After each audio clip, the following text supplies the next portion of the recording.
नाथ जी की यात्रा पे आएंगे, उनको डर हो ही नहीं सकता। उनकी रक्षा करने वाला तो बैठा हुआ है यहाँ, फिर डर किसका? हमने भी रोया है जितना आपने रोया है। हमने भी खाना नहीं खाया, नींद नहीं आ सकी। क्या ऐसे दरिंदे आज भी हैं जो इंसानियत का कत्ल करते हैं?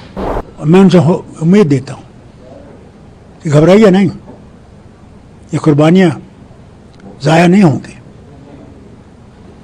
इनका बदला लिया जाएगा और ज़बरदस्त बदला लिया जाएगा। सबसे ज़्यादा नुकसान अगर इस इंडस प्रोटेक्ट्रेट से हुआ है वो रियासत जम्मू कश्मीर को हुआ है। हम कोई भी बिजली घर नहीं बना सकते जब तक उनकी इजाज़त नहीं आए। आज मैं गवर्नमेंट ऑफ इंडिया से, आपके इस चैनल से अपील करता हूँ, आज वक्त आ गया है, वो पानी थोड़ा सा जम्मू के लोगों के लिए लाइए, वो स्कीम जारी कीजिए जिससे कि हम लोग बच सकें। हम प्यास से मर रहे हैं। पहले तो इन पड़ोसी जो यहाँ पे शहीद हो गए उनके परिवारों से कहूँगा, उस नई दुल्हन से कहूँगा जो 6 दिन पहले शादी हुई थी, उस बच्चे से कहूँगा जिसने अपने बाप की लाश को देखा खून से लपटे हुए। हमने भी रोया है जितना आपने रोया है। हमने भी खाना नहीं खाया, नींद नहीं आ सकी। क्या ऐसे दरिंदे आज भी हैं जो इंसानियत का कत्ल करते हैं? जो इंसान नहीं है वो दरिंदे हैं। वो कहते हैं अपने आप को मुसलमान कहते हैं, मैं समझता हूँ बिल्कुल मुसलमान नहीं, वो शैतान है, वो इब्लीस की औलाद है। और इन लोगों से, उनके परिवारों से कहना चाहता हूँ, हम आपके साथ हैं इस गम में। हर कोई, न सिर्फ जम्मू कश्मीर का, न सिर्फ भारत का, मगर वो सारे देश जिन्होंने आतंकवाद देखा है उनके साथ उनकी हिमायत है। उनके आंसू में, दिलों में वो गम है जो उन्हें खुद भी देखा होगा। और मैं उनसे उम्मीद देता हूँ कि घबराइए नहीं, ये कुर्बानियाँ ज़ाया नहीं होंगी, इनका बदला लिया जाएगा और ज़बरदस्त बदला लिया जाएगा। हिल जाएंगे। तो आज हम, वो प्याला जो है वो लबरेज हो गया है, भर गया है, वो गड़ा भर गया है। आज हम पीछे नहीं रहेंगे, इसको जड़ से निकालना ज़रूरी है। तब मैं समझता हूँ उनकी आत्माओं में शांति आएगी। यहाँ बहुत शहीद हुए, 35 साल हम यही देख रहे हैं, बेगुनाहों को मारा गया और समझते थे कि इसे वो जीत जाएंगे। आज तक नहीं जीते, आगे भी कभी नहीं जीतेंगे। ये कहना बहुत आसान है। इंडस वाटर ट्रीटी जब बनाई गई थी उसमें हस्ताक्षर हुए थे, जम्मू कश्मीर के अवाम को उसमें नहीं लिया गया। सबसे ज़्यादा नुकसान अगर इस इंडस प्रोटेक्ट्रेट से हुआ है वो रियासत जम्मू कश्मीर को हुआ है। हम कोई भी बिजली घर नहीं बना सकते जब तक उनकी इजाज़त नहीं आए। हम कोई पानी वहाँ से निकालने, एक बाल्टी निकाल सकते जबकि उनकी इजाज़त हो। हमारा विंटर कैपिटल है जिसे जम्मू कहते हैं, पानी से महरूम है। मैंने पहली हुकूमत में कोशिश की थी कि वहाँ का पानी वहाँ के लिए लाया जाए। 200 करोड़ का हमने प्रोग्राम बनाया था, प्लान बनाया था, मगर वो रुक गया क्योंकि वर्ल्ड बैंक ने कहा ये इंडस वाटर ट्रीटी के अंदर आता है। आज मैं गवर्नमेंट ऑफ इंडिया से, आपके इस चैनल से अपील करता हूँ, आज वक्त आ गया है, वो पानी थोड़ा सा जम्मू के लोगों के लिए लाइए, वो स्कीम जारी कीजिए जिससे कि हम लोग बच सकें। हम प्यास से मर रहे हैं।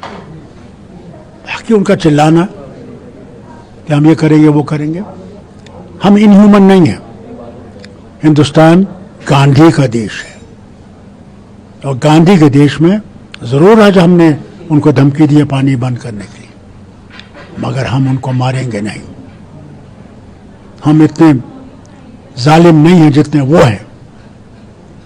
उन्हें हर वक्त जुल्म किया है, अपनी आवाम पे जुल्म किया, हम पे तो छोड़ दीजिए, अपनी आवाम पे जुल्म किया। हालत देखिए वहां क्या है। ये देखिए बलूचिस्तान में क्या हो रहा है, हम उसके जिम्मेवार नहीं है, वो हैं। सिंध में क्या हो रहा है, नॉर्थ वेस्ट फ्रंटियर में पख्तूनों के साथ क्या हो रहा है, ये उनको देखना चाहिए। अपने देश को तो बचा नहीं सके, अब हमारे देश को खत्म करने की कोशिश कर रहे हैं, उसमें कामयाब नहीं होंगे। जब ये वाकया हुआ उसके बाद आप पहली बार पहलगाम आए हैं, आज आप जब टूरिस्ट से मिल रहे थे, उनके चेहरे पर एक अलग सी चमक पहलगाम में आकर दिखाई दे रही थी। जब भी वो कश्मीर आते हैं कहते हैं कश्मीर हिंदुस्तान के माथे का ताज है। वो यहाँ पर आके अपनी तमाम बीमारियों को भूल जाते हैं, अपने परिवार के लोगों को आते हैं स्वच्छंद घूमने के लिए, आज़ादी से घूमने के लिए। लेकिन जब 22 अप्रैल की घटना हुई तो देश के तमाम लोग कश्मीर के समर्थन में भी आए। गृह मंत्री अमित शाह जी अगले दिन यहाँ पर मौजूद थे, नेता प्रतिपक्ष राहुल गांधी भी आए यहाँ पर, उन्होंने उमर अब्दुल्ला साहब से मुलाकात की, तमाम पॉलिटिकल पार्टीज के डेलीगेशंस यहाँ पर आए हैं। इस घटना के बाद कैसे इसका मुंहतोड़ जवाब पड़ोसी मुल्क को दिया जाए, आतंक की फैक्ट्री को दिया जाए? पहली बात आपकी वजीर आजम साहब से कोई देखिए, पहली बात आपको मैं बताऊं, मेरा दिल बहुत खुश हुआ, बहुत गमगीन था। मैं नहीं समझता था कि मैं इन घाटियों को कैसे देखूंगा जहां कोई नहीं है, मगर मुझे हिम्मत दी उन बच्चों ने। जब मैंने इनसे पूछा, कहा अंकल हमें कोई डर नहीं है, हम आए हैं आपके साथ खड़े, बच्चे आपके साथ खड़ा होने के लिए, इससे बड़ी बात और क्या हो सकती। बड़े तो डर गए, बच्चे नहीं डर रहे। यही मैं देश से कहता हूं, आइए और उन आतंकवादियों को और उस मुल्क को जवाब दीजिए, हम तुमसे डरने वाले नहीं हैं, हम आएंगे, ज़्यादा से ज़्यादा आएंगे, और मुझे उम्मीद है बहुत आएंगे। वही तमाशा है उस देश को और उन आतंकवादियों को। आपका एक बयान आया कि ये घटना बिना लोकल सपोर्ट के नहीं हो सकती, उस पर महबूबा मुफ्ती जी का बयान आया, उन्होंने कहा कि कैसे लोकल्स का इन्वॉल्वमेंट हो सकता है, कैसी बात करते हैं? अब महबूबा जी के हर बात का मैं जवाब दूं तो अच्छा नहीं लगेगा। महबूबा जी से मैं कहूंगा ऐसी बातें मत करिए।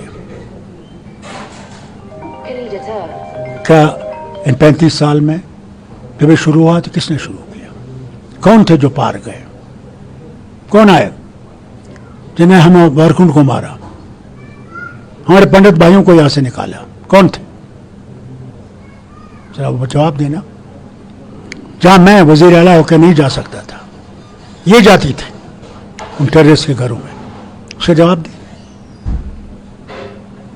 हम कभी टेररिज्म के साथ नहीं रहे, न रहेंगे, न हम कभी पाकिस्तानी थे, न हैं, न होंगे। हम भारत का अटूट अंग हैं और हम भारत का मुकुट हैं, और ये कितना भी भारत के मुकुट को पीला करने की कोशिश करेंगे कभी नहीं होगा, वो मुकुट चमकता रहेगा। और यहाँ पे अमरनाथ जी हैं, जहाँ बैठे हैं, अमरनाथ जी भी हमारी आरक्षा करेंगे। भारत लगातार ये प्रयास कर रहा है इस घटना के बाद कि जो आतंकी फैक्ट्री पाकिस्तान है उसको FATF की ग्रे लिस्ट में फिर से भेजा जा सके, इसको लेकर के प्रयास किया जा रहा है। करें, हम सब उसी को देख रहे हैं, सारे भारत, सारा दुनिया देख रही है, और हम उम्मीद करते हैं कि इसका आतंकवाद का खत्मा होगा, खत्म हो जाएगा। हम तो चाहते हैं, भैया हम लोग लेना क्या है, हम गरीब इलाका है, एक ही चीज हमें खुदा ने दी है, खूबसूरती। अब देखिए, जहाँ टेम्परेचर 45 है, 46 है, वहाँ मेरे ख्याल से आज यहाँ 18 भी नहीं होगा, 17 होगा। कितनी खूबसूरत घाटियाँ हैं, क्या लिदर का दरिया है, मगर आज आंसू बहा रहा है। जहाँ यहाँ एक जगह नहीं मिलती थी चलने को, वहाँ आज मायूसी है, खामोशी है। इस खामोशी को दूर करना है, वो करेंगे, वो आएंगे। मैं अपने साथियों से कहता हूँ, मैं अपने वतन के लोगों से कहता हूँ, अपने भाइयों से कहता हूँ, घबरा मत, वो आएंगे, जरूर आएंगे, और बहुत जल्दी आएंगे। एक तरफ जहां 140 करोड़ भारतवासी दिल्ली की तरफ निगाहें लगा करके बैठे हैं कि कार्रवाई की जाएगी, मुंहतोड़ जवाब दिया जाएगा इस घटना को लेकर के, क्योंकि ये पहली घटना नहीं है जो बॉर्डर पार से हुई है, लेकिन जो कांग्रेस पार्टी के तमाम नेता हैं, पंजाब के पूर्व मुख्यमंत्री चरणजीत सिंह चन्नी साहब हैं, उन्होंने सवाल खड़ा कर दिया है पिछले सर्जिकल स्ट्राइक पे। उन्होंने कहा ये हुआ भी था। देखिए, इस वक्त नहीं है ऐसी बातें करने का। अगर हम ऐसी बातें करेंगे तो हम अपने पड़ोसी को मजबूत करते हैं।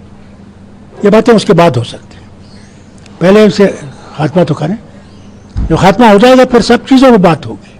कैसे आए, क्यों आए, किधर से आए, कौन साथ था, कहाँ चूक हुई, ये सब बातें उस वक्त होंगी, आज नहीं करने का वक्त। डॉक्टर साहब, जब भी मैं ANI पर आपका इंटरव्यू करता हूं वो अमूमन बहुत लंबा हो जाता है, लेकिन आज अंतिम सवाल पूछ करके ये इंटरव्यू खत्म करूंगा। आज से करीबन 1 महीने बाद अमरनाथ की यात्रा शुरू होने वाली है। करोड़ों श्रद्धालु जो हिंदू हों, तमाम धर्मों के हों, वो इस यात्रा के लिए पहलगाम से होकर के गुजरते हैं। उनके दिल में वो डर ना रहे, वो भय ना रहे।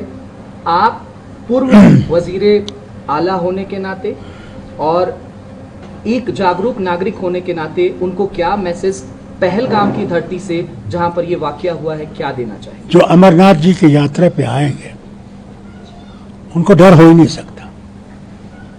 उनकी रक्षा करने वाला तो बैठा हुआ है यहाँ, फिर डर किसका? डर तो उसको होगा ना जिसके दिल में अमरनाथ जी नहीं होंगे। डर तो उसको होगा जिसको उस प्रभु की कि वही मारने वाला है, वही जिंदगी देने वाला है। फिर कहा डर किसका? घर में बैठ के भी इंसान मर सकता है, कुर्सी में बैठ के मर सकता है, रास्ते में चल के मर सकता है। अरे भैया आओ, दर्शन करो, बाबा के दर्शन करो, आओ, भोले बाबा के दर्शन करो, आओ आओ, आ जाओ, ज्यादा से ज्यादा आओ। हो सकता है यहां से जो दुआएं ले जाओगे सारे भारत पे एक नया सूरज चमकेगा।